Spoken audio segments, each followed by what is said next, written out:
Hello Internet. Due to the RAM apocalypse, I can barely say that, RAM apocalypse, people are moving back to the AMD AM4 system, the DDR4 platforms. And I have a system that's AM4. It had a 3600, a Zen 2 3600 CPU. And I saw on Amazon the best, very best non-gaming CPU for that platform is the 5800 XT. It's an X with a T. The T just means 0.1 gigahertz higher peak boost. It's the same thing.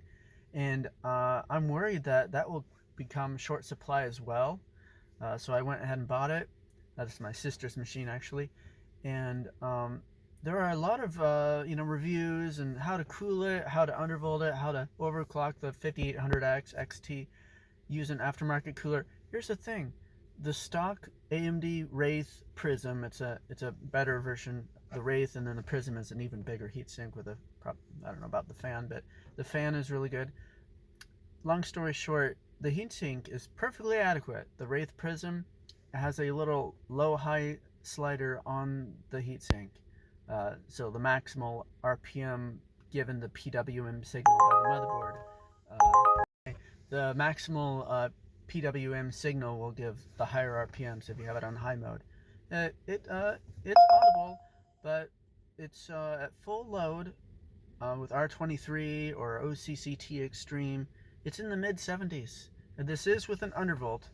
All I did is update the BIOS, install the new CPU.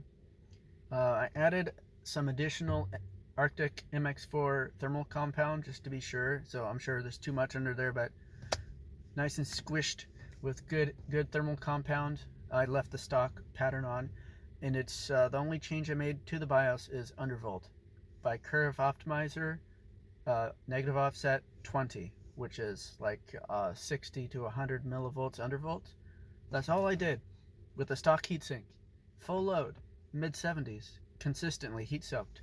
In winter, so the room isn't that warm, but the stock heatsink is great. And if you have an AM4 platform, I'm not like sponsored or whatever the heck, but I might suggest you grab that CPU now and have a nice AM4 system while the prices are still good. It's a big boost in performance, I'll tell you that. And to emphasize the performance, yes, it's a consistent 137 watts package power, 4.5, 4.6, 4.4, all-core consistent boost, 4.8 top boost, of course, so it's not hindered at all by that stock heatsink. Why pay more money? The downside is audible.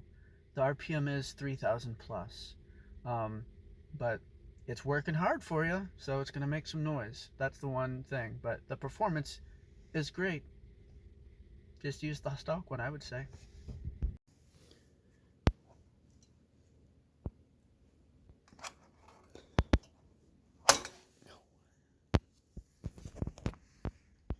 Attention.